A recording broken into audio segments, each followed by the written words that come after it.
வணக்கம். இன்றைய தினம் ஒளிமயமான எதிர்காலம் நிகழ்ச்சியின் ஒரு பகுதியான இந்த பரிகார ஸ்தலங்கள் பகுதியிலே ஒரு பொதுவான தகவல். கோவில்களுக்கு பரிகாரம் செய்வதாக வேண்டிக்கொண்டு அதற்காக வெளியூர் செல்பவர்கள் அல்லது உள்ளூரிலே இருக்கின்ற கோவில்களுக்கு செல்பவர்கள் கோவிலிலே இரவு தங்கிவிட்டுத்தான் வர வேண்டுமா என்ற ஒரு கேள்வியை நிறைய பேர் கேட்கிறார்கள். சமீபத்தில் கூட ஒருவரை ஒரு கோவிலுக்கு சென்று விட்டு வரும்படி சொன்னேன்.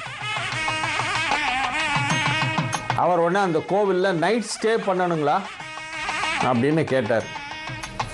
நான் அப்படிலாம் சொல்லலையே, கோவிலுக்கு போயிட்டு தரிசனம் பண்ணிட்டு வாங்க தானே சொன்னேன் அப்படின்னா. இல்லை சார், கேட்குறேன். என்ன ரொம்ப பேர் கோவிலுக்கு போக சொன்னால் கண்டிப்பாக நைட்டு அங்கே தங்கணும்னு சொல்கிறாங்க. ஒரு சில ஊர்களிலே இரவு தங்கும் வசதியே கிடையாது. அந்த மாதிரி கோவிலில் போய் நைட் ஸ்டே பண்ண சொன்னால் இவங்க எங்கே போய் தங்குவாங்க? அது பாதுகாப்பாக இருக்குமா? பெண்கள் போகிறாங்க, குழந்தைகளை கூட்டிகிட்டு போகிறாங்க, வயசானவங்க போகிறாங்க.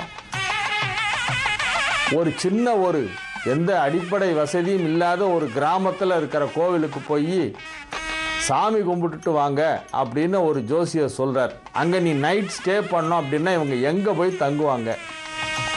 நைட்டு தங்கிறதுக்கு ஒரு பாதுகாப்பான இடம் வேண்டாமா? ஒரு பிரைவசி வேண்டாமா? அப்படியே நைட்டு தங்கினா காலையில் எழுந்து குளிச்சு சாமி தரிசனம் பண்ண வேண்டாமா? அதுக்கு குளியலறை வசதி வேண்டாமா? மற்ற வசதிகள் வேண்டாமா? எப்படி நைட்டு தங்க முடியும் அப்படிங்கிற ஒரு விஷயத்தை ரொம்ப பேர் யோசிக்கிறது இல்லை. இரண்டாவதாக, இப்போ நம்ம சென்னையில் இருக்கோம்னு வச்சுக்கோங்க, இல்லை திருச்சியில் இருக்கோம்னு வச்சுங்க.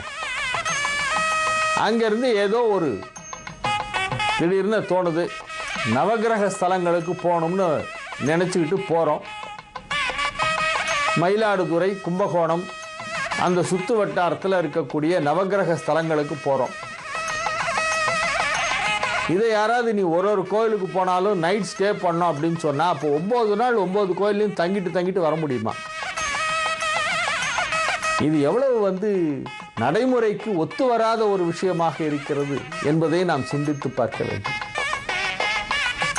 ஒரு பரிகாரம் சொன்னால் கூட அது நடைமுறைக்கு ஒத்து வரக்கூடிய விஷயமா என்பதை முதல் சொல்பவர்கள் சிந்திக்க வேண்டும்.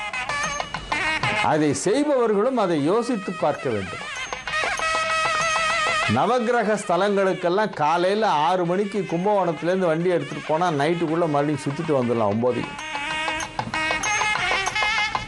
ஒரே நாளிலே 9 கோவில்களுக்கும் சென்று வரலாம், அல்லது 2 நாட்கள் எடுத்துக்கொண்டு சற்று நிதானமாக அந்த 9 கோவில்களையும் தரிசனம் செய்துவிட்டு வரலாம். ஒரு கோவிலுக்கு போய்விட்டு மற்றொரு கோவிலுக்கு போகலாம். ஒவ்வொரு கோவிலிலும் இரவு தங்க வேண்டும் என்பது கட்டாயமில்லை.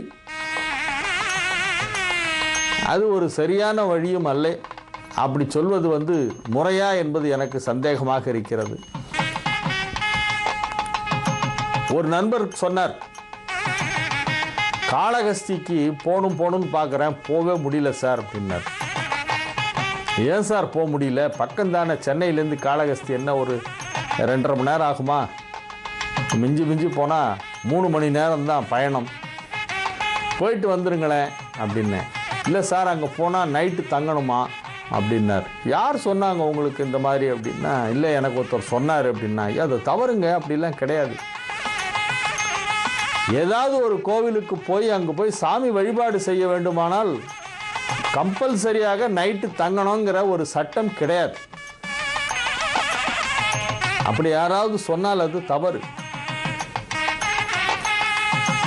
அதிகாலையிலே சில ஊர்களிலே தரிசனம் செய்வது ரொம்ப விசேஷம். உதாரணமாக திருச்செந்தூரிலே உதயமார்த்தாண்ட பூஜை என்று அதிகாலையிலே ஒன்று நடக்கும். அங்கு திருவனந்தல் மிகவும் விசேஷம்.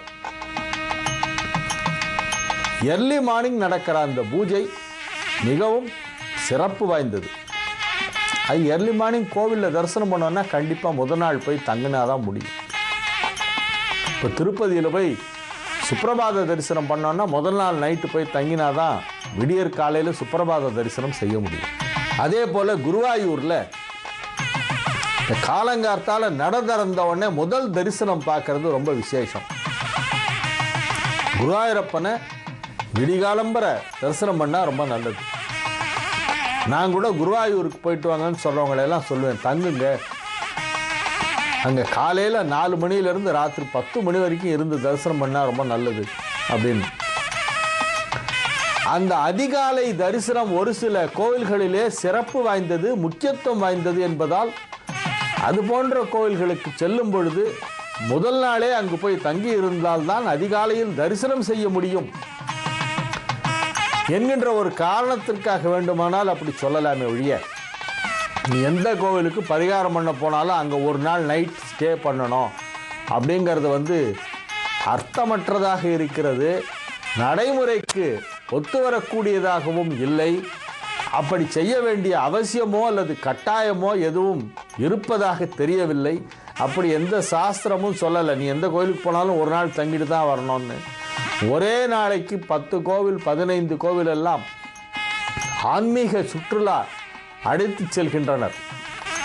சில பேர்லாம் பேக்கேஜ் டூர் அப்படின்னு போடுவாங்க, 6 படை வீடு, அது கூட சேர்ந்து ஒரு 25 கோவில் கூட்டு போகிறோம்.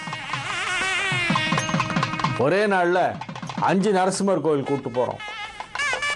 இந்த மாதிரி எல்லாம் பேக்கேஜ் டூர்லாம் அரேஞ்ச் பண்ணுவாங்க. அதெல்லாம் ஒரு ஒரு கோவில்லையும் ஒரு ஒரு நாள் நைட்டு தங்கி போகணுன்னாக்கா உங்களுக்கு 1 மாதம் ஆகிடும் உள்ளே போகிறதுக்கு. அது ஒத்து வராத ஒரு விஷயம். ஆகவே இரவு தங்க வேண்டும் என்பது கட்டாயம் இல்லை. எந்த கோவிலுக்கு போனாலும் நைட் ஸ்டே பண்ணுவது கட்டாயம் இல்லை என்னும் ஒரு தகவலை இன்றைய தினம் தெரிவித்துக் கொள்கிறேன். மீண்டும் நாளைய நிகழ்ச்சியில் வேறு ஒரு பொது தகவலுடன் உங்களை சந்திக்கும் வரை உங்களிடமிருந்து தற்காலிகமாக விடைபெற்றுக் கொள்வது உங்கள் வழிகாட்டி ஜோதிடர் ஹரிகேசநல்லூர் வெங்கட்ராமன். வணக்கம்.